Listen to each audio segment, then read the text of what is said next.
another cloudy day in Ohio, and this is my Trek Domane LT Plus. This bike has a secret I figured out after I got it. So LT Plus means full Domane carbon frame with ISO speed. You can adjust it up here.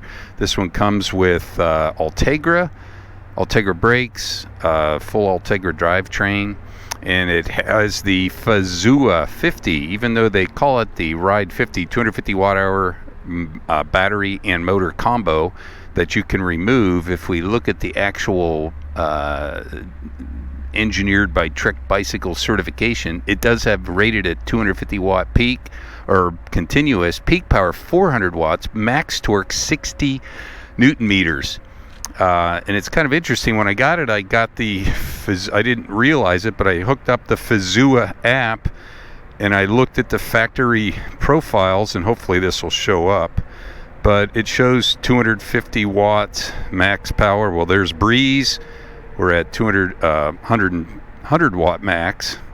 And then there's the ramp up, and this is all adjustable. River goes a little bit higher, 210 watts. A little bit quicker ramp up. This is in milliseconds. And then Rocket was at 250 watts, but I found that you could adjust it higher, so I made my own profile for max power. If I look at the settings, so if I'm in Rocket, I turned the max power up to 300 watts, and I also had it ramp in the quickest 100% acceleration.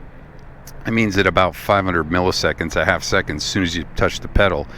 And that's pretty cool that you can tune this for each of the settings. You can dial these. The slower the ramp in, the more natural it feels. But the cool thing was, it still had 300 watts of power. And when I bought the bike, it was only set at 250. So it's got some hidden power in there. And I know they have a Fazua 60 now, but I think this is not so much different.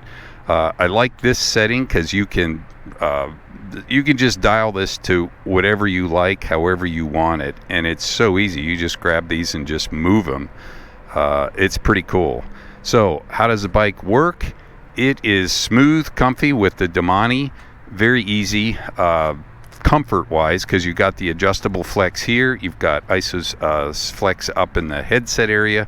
Brakes are good, shifting's good. Of course, it's old-fashioned cables, which I like, and we'll just take it for a spin here. Now, in the settings here, you can have it off. Then there's the Eco, and then River just matches you up to whatever power you had. So if you have it set, I think I have it set at 200 watts. So up to 200 watts, it'll match your power up to 200 watts, and then you're just going above that. And then Rocket is just full power. So the motor is super, super smooth. And Porsche bought Fazua. I can see why, because the tech is so cool on it. But even as you go over the speed, now this only gives you assist at 20 miles an hour, which I was a little bit concerned about.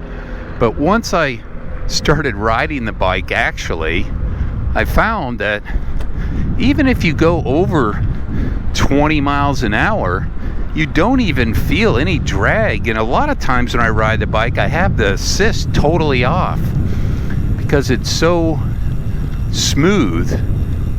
The bike is light. It's about 32 pounds with the motor battery, and I know there's some lighter ones now. I think the new SLR from Trek is probably down to maybe what are they, 26, 28 pounds, and it's got the 28 mile an hour assist, which is nice, and the new TQ motor, but they're quite a bit more expensive. I think these bikes originally were $5,500, and now they're on sale for $3,850. I've seen them at the local Trek store, and I'm sure you can get a better deal than that. But for the money, for the assist, I think it's cool that you can take this stuff out. It's a little bit cumbersome. You got to get the technique down and pull that and kind of twist it. The bike is a really interesting bike. It's very compact and small here because the motor is actually here. This is just a gear drive, so this is very compact. On the new one, the motor's fixed in there, but very comfortable frame, easy to ride. It's a fun road e-mountain bike, and for the price and the money and the performance, it's a pretty darn good value. But I'm enjoying getting back into a little bit of road riding with some pedal assist on my Trek Domane LT Plus. 2 thumbs up.